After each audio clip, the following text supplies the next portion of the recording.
जय श्री कृष्ण। राधे राधे। भक्तों, आप सभी को गंगा दशहरा की हार्दिक शुभकामनाएं। बोलिए गंगा मैया की जय। जो व्यक्ति गंगा दशहरे के दिन सच्चे मन से गंगा जी का स्मरण करता है, स्नान करता है, कथा पढ़ता है या सुनता है, उसके समस्त पाप क्षमा हो जाते हैं और पुण्य की प्राप्ति होती है। गंगा दशहरा का ये पावन अवसर केवल स्नान या पूजा तक सीमित नहीं है। यह आत्मा की शुद्धि, पितरों की मुक्ति और धर्म, करुणा और श्रद्धा का उत्सव है। गंगा दशहरा हिंदू धर्म का एक प्रमुख पर्व है जो गंगा नदी के धरती पर अवतरण की स्मृति में मनाया जाता है। ये पर्व ज्येष्ठ मास की शुक्ल पक्ष की दशमी तिथि को आता है। इसे गंगा के पुण्य जल से 10 प्रकार के पापों के नाश का पर्व भी कहा जाता है, इसीलिए इसे दशहरा कहा गया है। गंगा अवतरण की पौराणिक कथा बहुत पुरानी बात है। त्रेता युग में राजा सगर नामक एक प्रतापी राजा थे जो सूर्यवंशी वंश के थे। उनकी 2 रानियां थीं, केशिनी और सुमति। रानी केशिनी के एक पुत्र हुआ जिसका नाम था असमंजस, जबकि रानी सुमति के 60,000 पुत्र हुए। राजा सगर ने एक बार अश्वमेध यज्ञ कराया।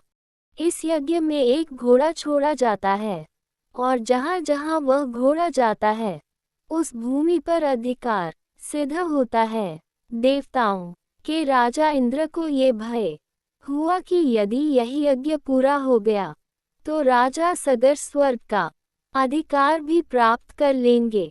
इसलिए इंद्र ने वह यज्ञ का घोड़ा चुरा लिया और उसे कपिल मुनि के आश्रम में बांध दिया। राजा सगर के 60,000 पुत्र उस घोड़े को खोजते खोजते कपिल मुनि के आश्रम में पहुँचे। उन्होंने देखा कि घोड़ा वहां बंधा हुआ है और कपिल मुनि ध्यान में लीन हैं।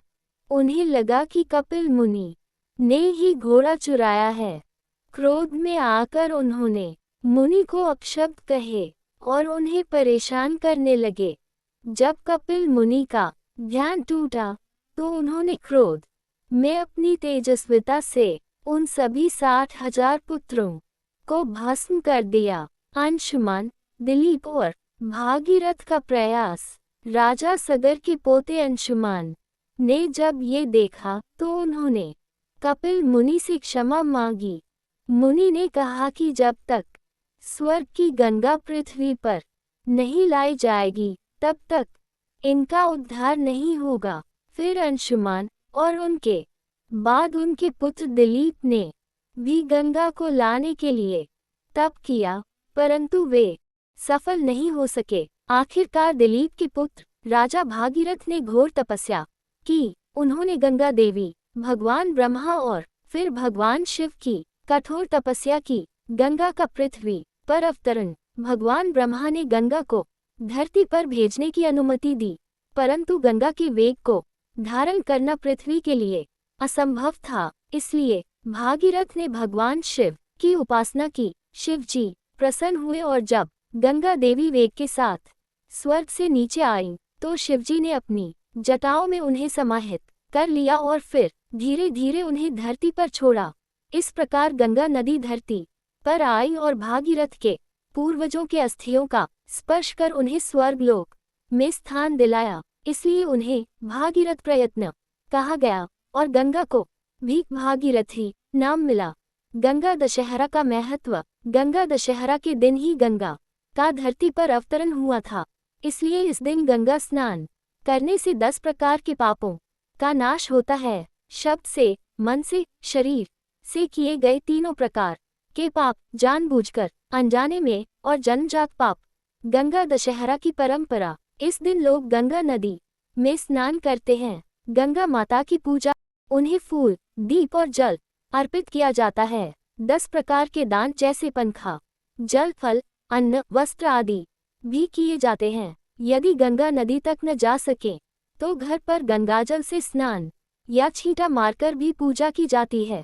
निष्कर्ष, गंगा दशहरा केवल एक पर्व नहीं, बल्कि यह श्रद्धा, तप, पवित्रता और प्रयास का प्रतीक है। ये हमें सिखाता है कि गहरे विश्वास और तप से हम किसी भी दिव्य शक्ति को पृथ्वी पर ला सकते हैं।